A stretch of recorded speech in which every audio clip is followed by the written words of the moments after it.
and we had very nice also presentations by the airlines. We just finished this, and now we have the final 3 speakers. So make sure we enjoy the last session to the full extent, and then let's give us a round of enthusiastic applause to our speaker here. All right, welcome. Thank you very much.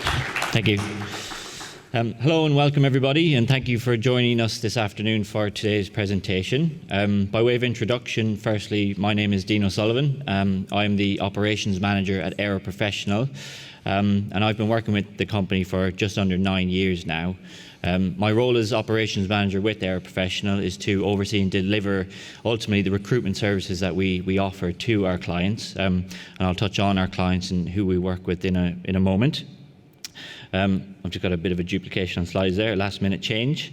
In terms of AeroProfessional as a business, so you may or may not be familiar with AeroProfessional and who we are and what we do. AeroProfessional is an aviation recruitment business specialising first and foremost in pilot and cabin crew recruitment, and with pilot recruitment probably being the majority of the work we do.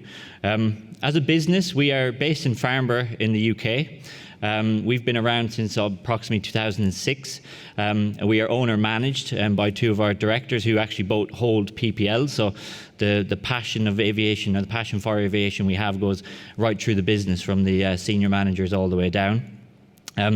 We are working across the globe with a number of clients on most continents, if not now, or have been in the last 6 months. And we are really big on the people side of things. You know, the candidate experience is really important for us. Unfortunately, sometimes recruitment companies can get themselves a bit of a bad reputation or a bad name, but we try and work our hardest to make sure that that's not us, and we play a big focus on the candidate experience that we offer which also benefits the clients that we work with, of course. The candidates that we work with are on your screen now, and you can see we've had a lot of candidates who've been very willing to share pictures with us over the past few years, which is always nice to see and put the faces to the names of people that we're working with, which we don't always get the opportunity to do when we are working mainly in an office based in Farnborough. Hopefully, I don't know, there could be potluck that someone has sent me a picture is in this room right now. I doubt it, but you never know. And that just reinforces, I guess, the impact, the emphasis we put into that, the people side of what we do and the clients and candidates that we work with. Just a little bit more on sort of what we do as a business. We offer recruitment and flight crew contracting services to a number of clients, and we also do permanent recruitment from C-level all the way down to pilots, ground staff, etc., and everywhere in between. So the scale and the sort of scope of what we do is quite broad. In the last year, we supported over 260 candidates in securing their first, or their next role rather, within aviation, mainly with our airline partners. We currently have over 300 contractors working with us who we support and manage for our clients. And we have 100 plus 5-star Google reviews, which is always something we like to shout about. And Chloe and Lily in the front row have helped me and helped us to get to that number, which again is a reflection of the great experience, hopefully, that candidates have who have worked with us. And our overall database has access to over 30,000 people, which is how we then support our clients with finding the quality candidates they work with. In terms of who we work with, again, it is a broad spectrum of clients. You can see on the screen there we've got Brussels Airlines, ASL Belgium, Heston, Pegasus, Avion Express in the front row again. And a number of other clients, Aer Lingus, DHL Bahrain, German Airways, Sky Taxi. So you can see again there is a broad spectrum of clients and aircraft types, which I'll touch on in a moment, that we work with. And this is ultimately what allows us to have the insights into the industry. And what we want to do, and I'll again touch on it in a second, is share with you some of those insights that we have had as to what is going on in the industry, what we are expecting to happen in the industry over the coming weeks, years and months, probably years and months more so really.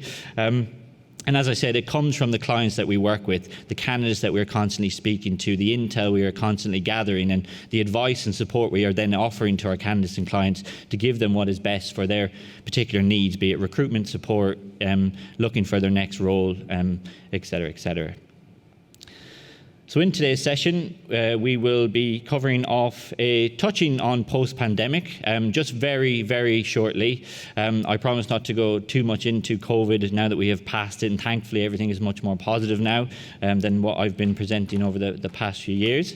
We'll have a quick look at 2023 in terms of what has been happening in the industry and some anecdotal evidence, mainly from what we have witnessed and experienced from, again, the clients and candidates we work with.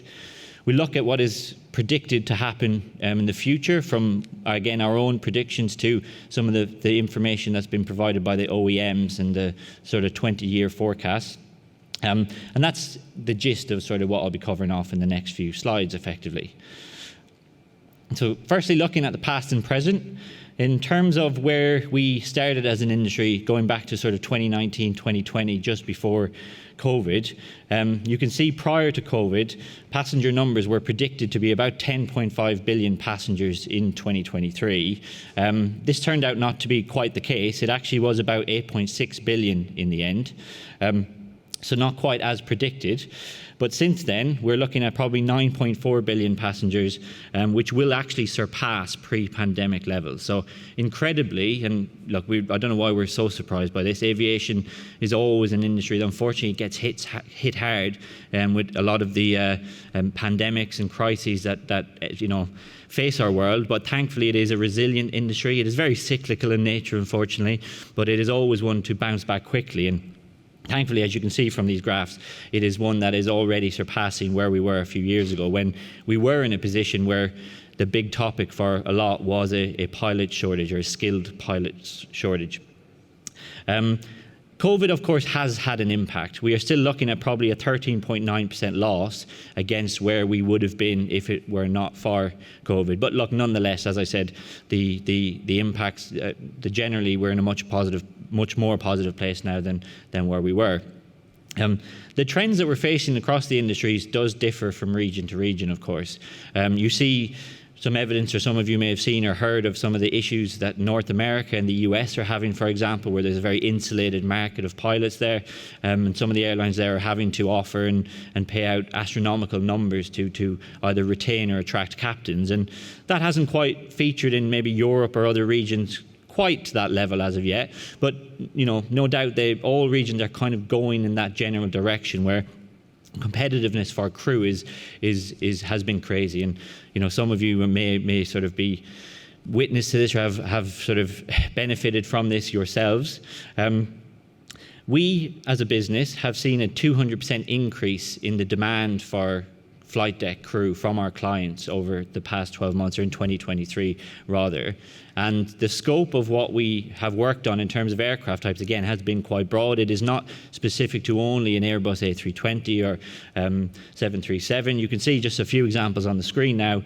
You've got Avion for 320 as an example, then 737.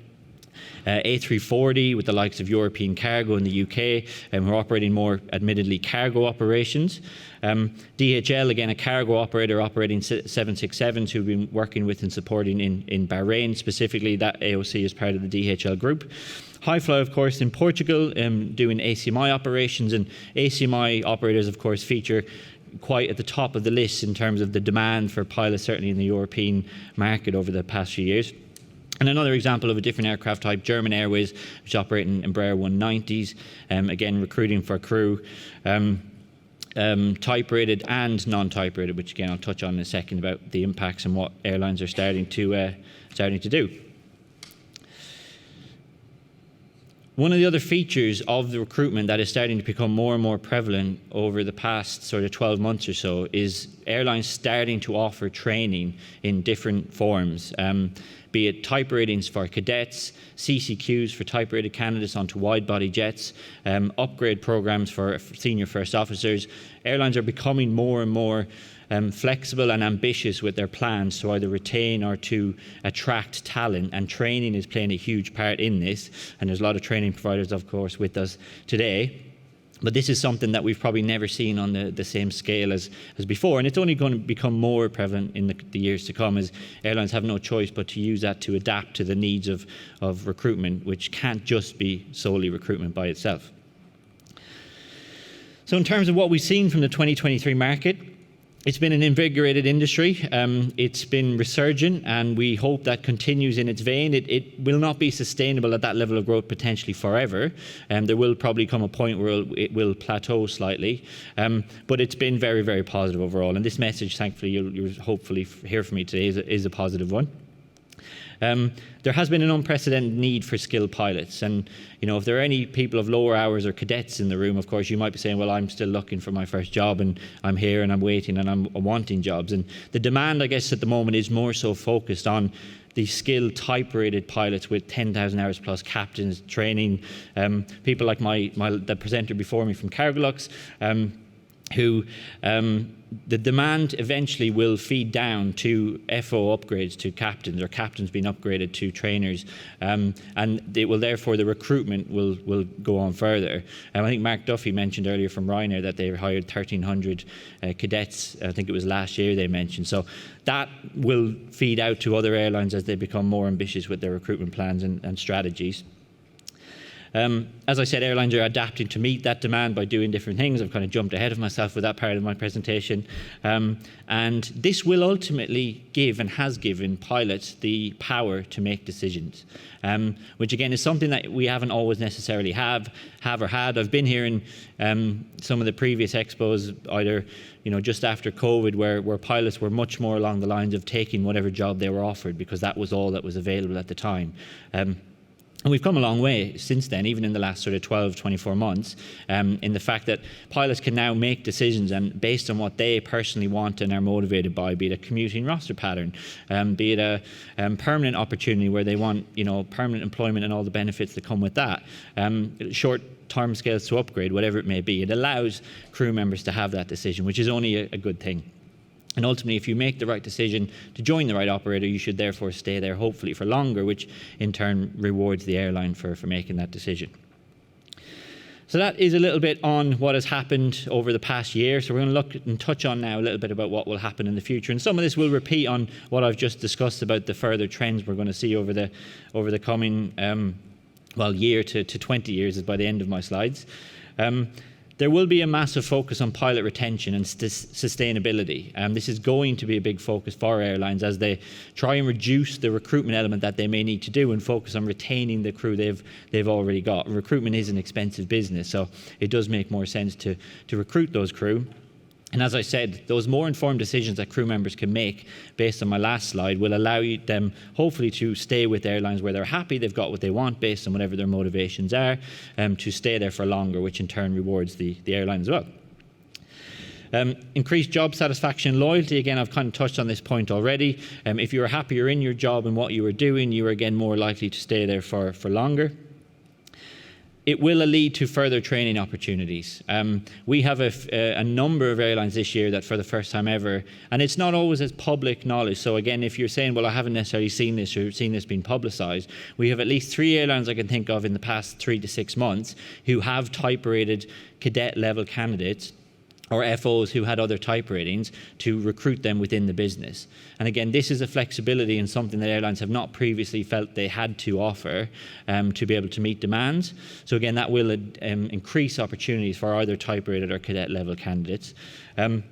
CCQs, I mentioned European Cargo, for example, is a client of ours who are currently CCQ and A320 type-rated crew onto the 340. So giving candidates the opportunity to fly wide-body aircraft, do long-haul flights, and have a very different lifestyle than what they may be used to doing on a short sector 320 routes with particular airlines. Non-type-rated opportunities, expedited command opportunities. Again, I had an email just this morning from an airline, and I won't publicly name them just yet, but you can come and speak to us if you want to learn more about opportunities, that asked for us to recruit a number of high-level, high-experienced first officers on the 320 who they are hoping to offer upgrades to within 2024. And that is not something we've previously seen in our correspondence from airlines over the past couple of years or even pre-COVID. So again, it's another sign of airlines making those, conscious, positive decisions to offer pilots these opportunities to meet demand of what they're facing. And this may lead to a less intense competitive environment and return to normality in hiring trends over, what we've maybe seen over the past few years, where there was direct competition even on social media between airlines trying to recruit certain crew. We expect this to probably taper off slightly as things hit a bit of a plateau, but nonetheless the airlines will be looking at other means of retention and recruitment. The trends we have seen are also backed up by the OEM data, the original equipment manufacturers, the likes of Boeing, Airbus. Boeing is predicting that 649,000 new pilots will be required over the coming 20-year period on the data they've got. And that's an increase on the forecast for what I think I presented this time last year when I did a presentation, which again just reinforces the message of the demand for pilots, which will affect all levels of experience, from type-rated captains, TRIs, line training captains, all the way down to FOs and cadets. Of that, within the European market, we expect that to be approximately 143,000 pilots, specifically within this quite broad Eurasia region, but it just shows you a little bit more sort of relevance as to how it will impact you in the European market, of course. And Airbus has very similar projections in terms of needs. 590,000 pilots worldwide, of which we're expecting about 17% of that to be in the European and CIS regions, only surpassed by China, which is at 26%. And again, that's a very good point to make, that the likes of China are also starting to ramp up operations, which is starting to absorb some of the skilled pilots, as it did previously, away from the European markets, who are going to China to earn their big money, their pension pots potentially. And again is leaving a hole in the European market specifically, where it needs to be filled by upgrades, first officer to captains and so on, with first officer recruitment. The Middle East is another one. The likes of Riyadh Air again are going to have a big impact on the industry in terms of the recruitment trends and how that will affect Europe over the next 20 years. And that European forecast for Airbus is looking at, again, at about 112,000 pilots in total that will be needed specifically in the European region. Last slide from me, really just to summarise, and I hope you found this helpful and insightful to learn a little bit more about what is happening in our industry, rather.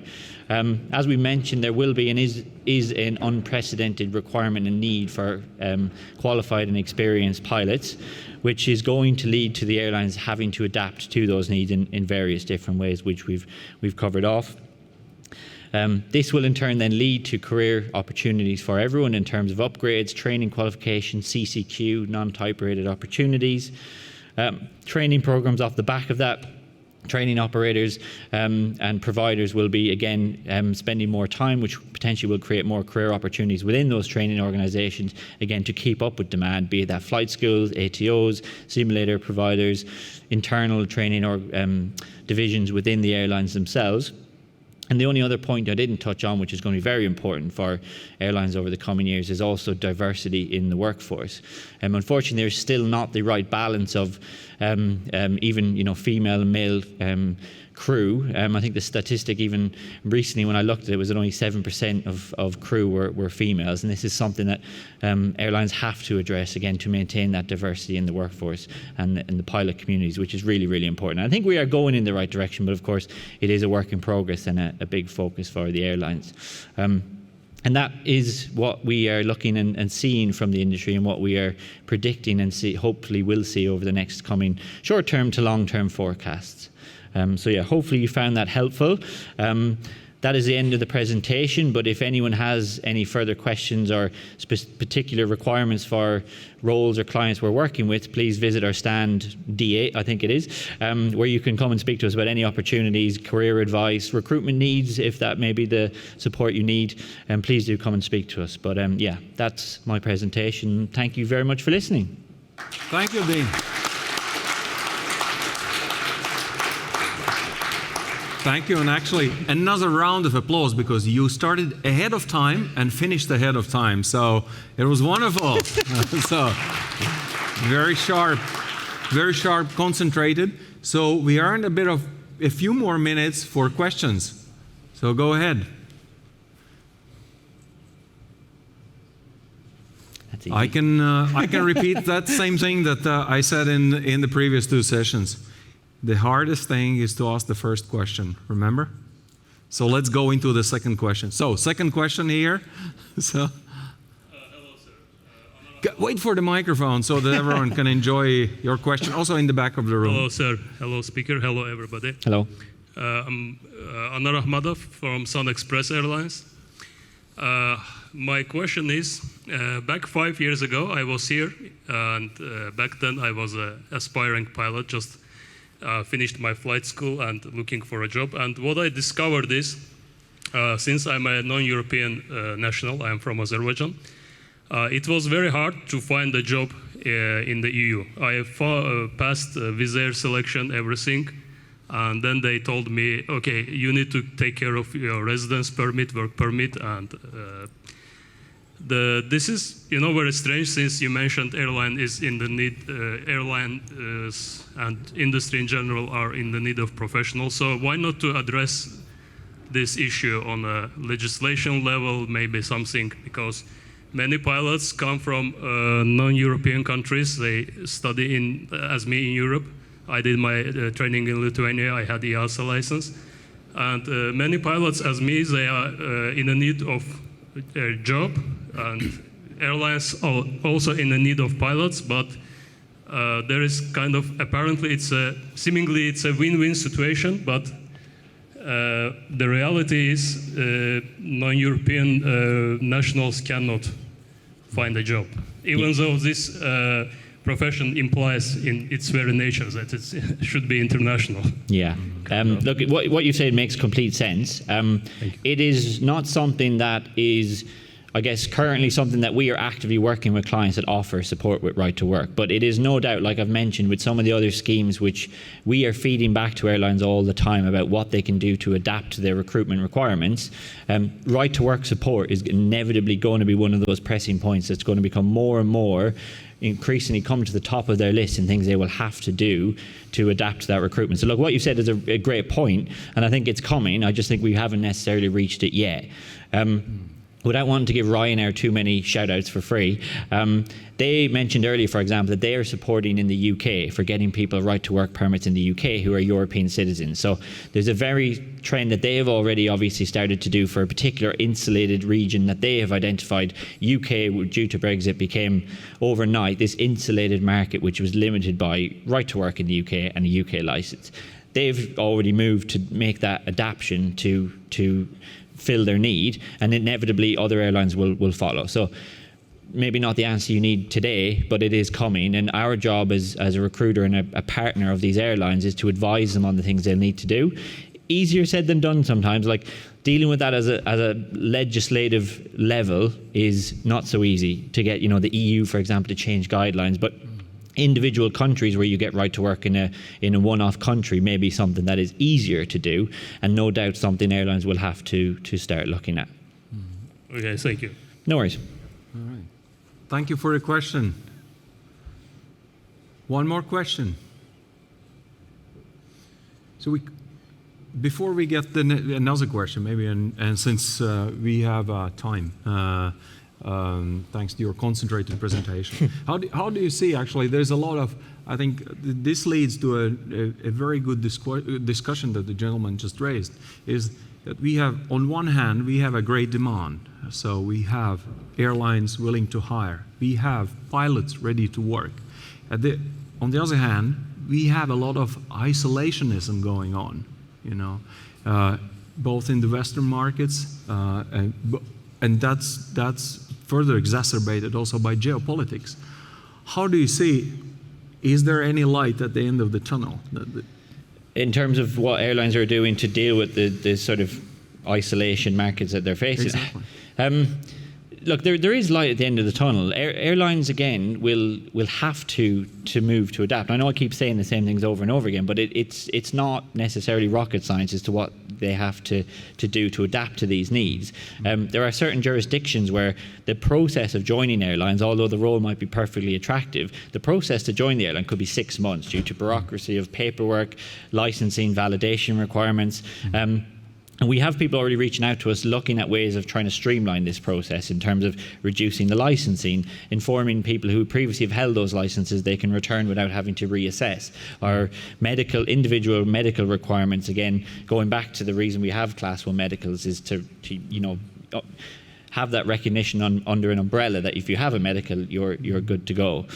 So I think there is light at the end of the tunnel. Again, it's not always quick, it's not overnight, it's not going to happen tomorrow, but these regions where recruitment has typically been more difficult will have to face the facts of what's in front of them and make these changes. And they're slowly starting to do it already. All right, thank you so much. Further questions from the audience? If no, then we give Dean another round of applause. Thank you very much. And I'd like to invite Peter Hornfeld to the stage. Peter, are you here?